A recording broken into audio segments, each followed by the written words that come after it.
Canto 24. Summary. At the end of the previous canto, Virgil was undeceived about evil tales lie. As this new canto opens, his face is still troubled from having been deceived. However, he changes it as quickly as frost melts away in the early spring sun to help Dante. They are leaving the sixth ditch via the ruin of the bridge, and the way is rough and steep. The concentric rings of Malbolge are shaped like a funnel, like all of hell, with the walls of the ditches getting successively lower than the previous ones, though they also seem to get more difficult to climb. Thus the travelers scramble over the rocky surface like mountaineers. When they finally come down onto the far bank, they enter the seventh ditch, where the thieves are punished. They find the ground swarming with snakes. Much of the imagery here is borrowed from Lucan's Pharsalia. When the souls are bitten and destroyed by the snakes, they burst into flame, turn to ash, and then resume their forms like the fabled phoenix, the description of which is taken from Ovid's Metamorphoses. The travelers watch as this transformation happens in front of them. The sinner who undergoes the metamorphosis is one Vanifucci, a violent man known to Dante, who is punished here for stealing items from the treasury of San Jacopo in Pistoia. Annoyed that he has been found out, he curses Dante, revealing something of what will happen in the coming years. The white Guelphs in Pistoia will banish the black Guelphs and take possession of their homes and goods. In response, the exiled black leaders will enter Florence and take control, releasing political prisoners and exiling the white Guelphs. Thus Florence would change her people, white Guelphs to black, and change her ways, her mode of government. Dante himself was a white Guelph in Florence, and the event Vanifucci refers to would be the occasion of Dante's own exile. This prophecy is the thief's way of getting back at the pilgrim for discovering him in hell. Canto 24. Thieves.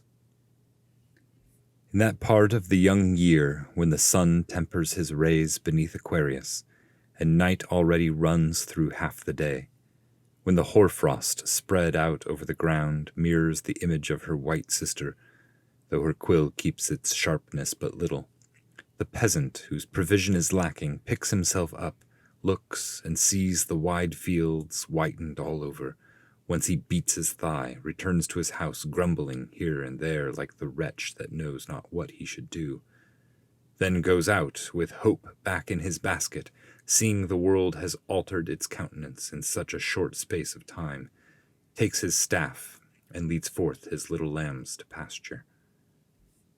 In this way my master unsettled me, when I saw his brow so very troubled, and, as promptly, applied balm to the wound. For, as we came up to the broken bridge, my leader turned toward me with that sweetness I first saw at the foot of the mountain. He came with open arms and took me up after first taking counsel with himself and closely considering the ruin. Like those who work and make calculations, always seeming to look to the future, so he, lifting me up toward the summit of one rock, advised another splinter and said, "Take hold above, but try it first to see whether it will support your weight." It was not the way for those dressed in cloaks, for only with great trouble could we climb from jag to jag, he light, and I pushed up. And were it not that the edge of the ditch was shorter there than on the other side, I know not about him, I would have been quite undone. But all Malbolge slopes toward the gaping mouth of the deepest pit, and therefore it must be in each valley one side rises higher than the other.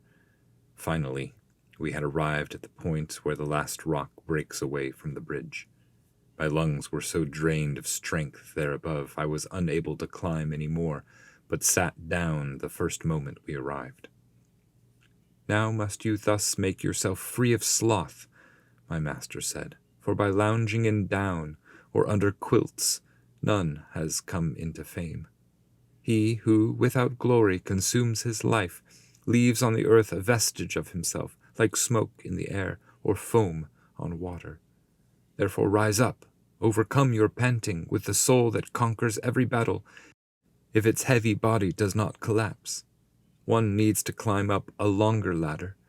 It is not enough to part from these souls. If you follow me, examine yourself." I stood up, showing myself better stocked of a vigor that I did not then feel, and said, "Go, I am strong and courageous." We took our way along the rocky ridge. Narrow and difficult it was, and steep, much more than the one we had climbed before. I went along speaking, to not seem weak. Then a voice rose up from the other trench, a voice unsuitable for forming words. I know not what it said, for I was there where the crown of the arch crosses over, but he who spoke seemed spurred into motion. I was looking down, but my earnest eyes could not reach the bottom for the darkness. Therefore I said, "Master, see that you find that other belt, that we may leave this bridge. For as I hear and cannot understand, so I see below, and nothing is clear." "No other answer," he said, "will I give if not to do this, for a true request one ought to carry out with silent work." We descended from the head of the bridge, where it merges itself to the 8th bank. There the ditch was made manifest to me. I saw within a terrible crushing of serpents, and of such diverse species, the memory still makes my blood run cold. Let Libya boast no more of her sands, for if she bore Calidri, Iaculi, Phereae, Kenkres, and Amphisbenae, never before did it show so many harmful beasts, nor any so rank with all Ethiopia and past the Red Sea. Amidst this coarse and most wretched plenty, people were running, naked and afraid, without hope of hole or heliotrope. Their hands were secured behind with serpents that thrust their tails through the sinner's kidneys, and with their heads knotted themselves in front. And behold, a snake sprung himself on one on our side of the bank, piercing him through, there where the neck and the shoulder connect.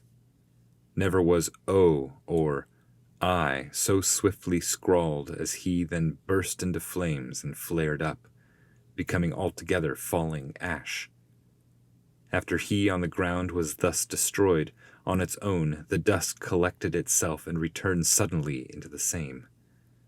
So it is confessed by the great sages that the phoenix dies and is born again when it draws near to its 500th year.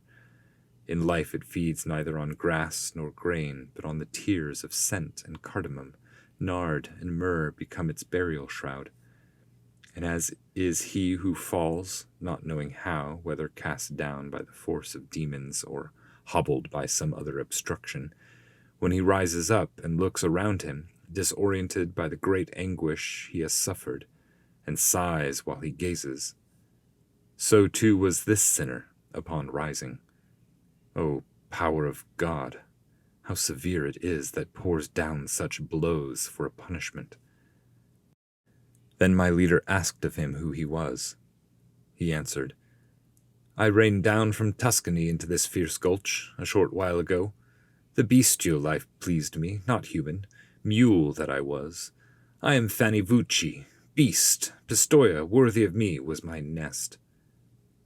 I told my leader, "Tell him not to leave, but ask what guilt has shoved him here below, for I saw him, a man of blood and wrath." And the sinner, hearing, did not pretend, but straightened both his soul and face toward me, which had colored itself with wretched shame. Then he said, "It pains me more to be caught by you, here in this misery you see, than when I was drawn from the other life. I cannot deny that which you demand. I am placed here below for being a thief, stealing lovely things from the sacristy, which was falsely imputed to others. But lest you be satisfied with this view, if ever you are free of this dark place, open your ears to my news and listen. First Pistoia trims itself of the blacks, so Florence changes her people and ways. Mars draws from the Val di Magra vapor whirling upwards in tumultuous clouds, and in acrid, impetuous tempest they will battle above Campechino. Then he will suddenly break the storm cloud, such that every wight by it will be struck. I have said this, so that you should be grieved.